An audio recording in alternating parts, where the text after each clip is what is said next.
Halo Bapak, Ibu, dan teman-teman semua. Kali ini saya Francisca Angela Kui dengan NIM 0000082531 akan memberikan penjelasan mengenai apa itu Oracle Database dan komponen-komponennya. Yang pertama, Oracle Database adalah salah satu sistem manajemen basis data yang paling populer dan banyak digunakan di dunia. Ini digunakan oleh berbagai perusahaan besar untuk mengelola data dalam jumlah besar, dengan cara yang efisien dan juga aman. Dalam arsitektur Oracle Database, terdapat 3 komponen utama yang saling bekerja untuk memberikan kinerja yang optimal. Ketiga komponen tersebut adalah listener, database instance, dan multi-tenant architecture. Yang pertama ada listener. Nah, ini berfungsi sebagai jembatan antara klien dan database, memastikan bahwa aplikasi atau pengguna dapat terhubung ke database. Yang kedua, database instance itu merupakan elemen inti yang menjalankan operasi database yang terdiri dari area memori serta beberapa proses latar belakang yang penting. Dan yang ketiga, ada multi-tenant architecture memperkenalkan konsep container database atau CBD yang dapat menampung beberapa pluggable database atau PDB untuk konsolidasi database yang lebih efisien. Dan sekarang kita akan lanjut untuk ke penjelasan yang lebih rinci mengenai masing-masing komponen tersebut dan gimana cara kerja Oracle Database. Oke, jadi yang pertama itu ada listener atau sebenarnya fungsinya untuk konektivitas. Listener adalah proses yang berjalan di server dan bertanggung jawab untuk mengelola semua koneksi yang masuk ke database.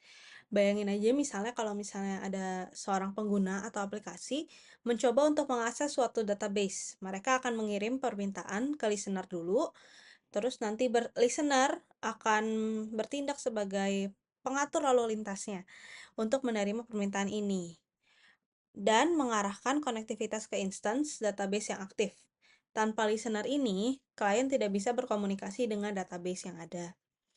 Beberapa hal penting terkait listener itu pertama, listener dikonfigurasi melalui file listener.ora yang berisi informasi tentang listener, di mana listener berjalan.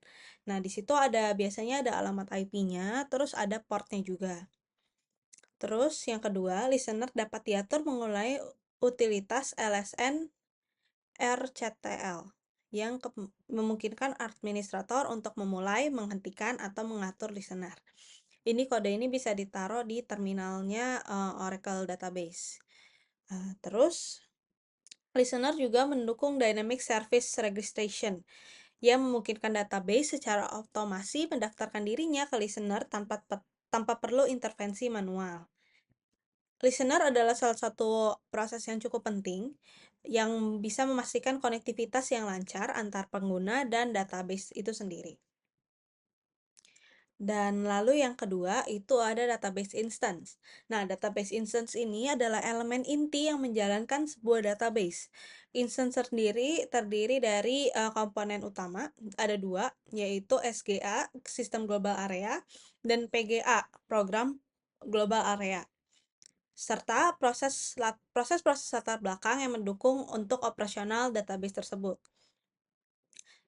Nah, yang SGA sendiri adalah area memori yang dibagikan di antara semua proses yang berjalan di database. SGA peranan yang cukup vital dalam memastikan bahwa semua operasi database berjalan dengan lancar, dengan menyimpan berbagai data penting yang digunakan secara bersamaan. Nah, ada beberapa komponen utama nih dalam SGA itu sendiri. Yang pertama ada database buffer cache. Ini adalah area di mana data baru diambil dari disk, disimpan untuk sementara.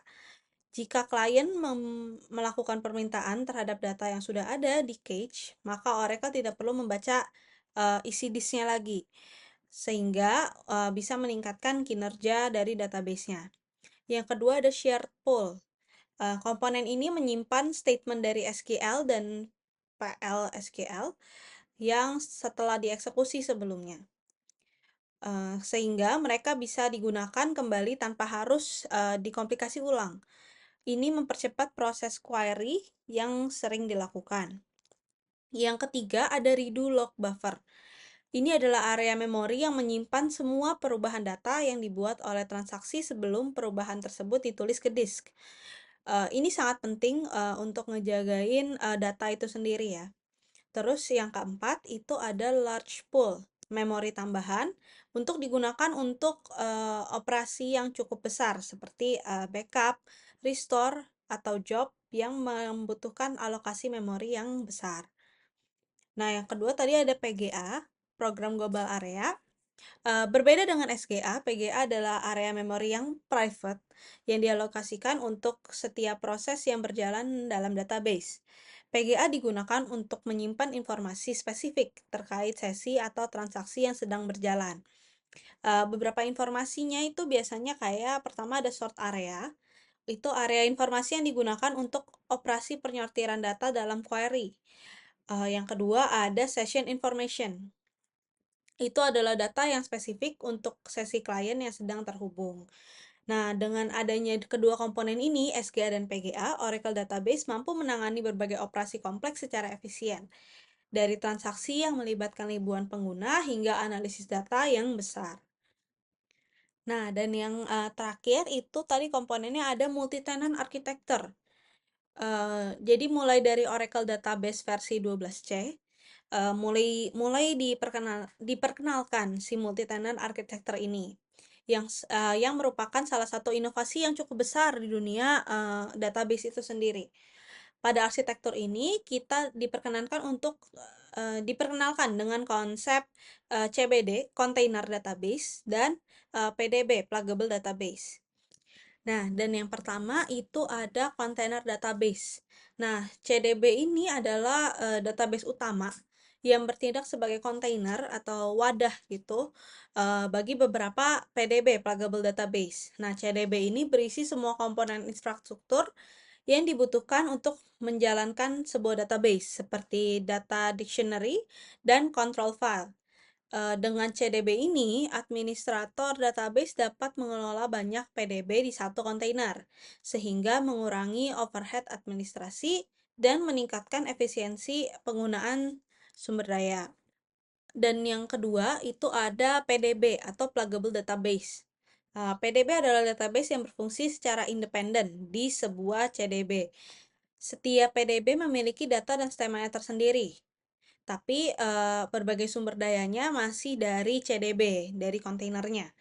PDB memungkinkan isolasi data yang lebih baik sambil tetap memanfaatkan sumber daya yang sama. Misalnya dalam satu perusahaan besar, mereka mempunyai PDB yang terpisah-pisah untuk setiap departemen yang berbeda-beda, namun tetap di dalam satu instance container database gitu. Nah, jadi ada beberapa juga keuntungan dari multi-tenant architecture ini. Yang pertama ada konsolidasi. Dengan multi-tenant architecture kita bisa mengonsolidasikan beberapa PDB dalam satu CDB, sehingga secara signifikan bisa mengurangi overhead management. Yang kedua ada manajemen yang lebih mudah. Semua PDB bisa dikelola secara terpusat dari satu CBD, sehingga lebih mudah dalam pengelolaan dan pemeliharaan. Yang ketiga ada efisiensi sumber daya. Karena semua PDB berbagi instance yang sama dalam satu kontainer, sumber daya seperti memori dan CPU bisa digunakan secara lebih efisien. Jadi karena arsitektur database itu tadi kan ada 3 komponen. Jadi mereka semua tuh mempunyai hubungan gitu. Yang pertama, jadi listener itu tugasnya kan untuk memberi koneksi klien dan mengarahkannya ke instance. Nah, nanti instance-nya CDB akan bisa mengelola banyak PDB. Itu fungsinya ada instance dan multi-tenant architecture. Nah, jadi di setiap sesi klien bisa mengarahkan ke satu pluggable database-nya. Dan ya begitu penjelasan lebih rinci mengenai komponen-komponen dari Oracle Database. Jadi secara kesimpulan, dalam arsitektur Oracle Database, setiap komponen memiliki peran yang cukup penting. Yang pertama kayak listener berfungsi untuk mengelola koneksi antara klien dan database, memastikan bahwa aplikasi dan pengguna dapat terhubung ke database dengan benar.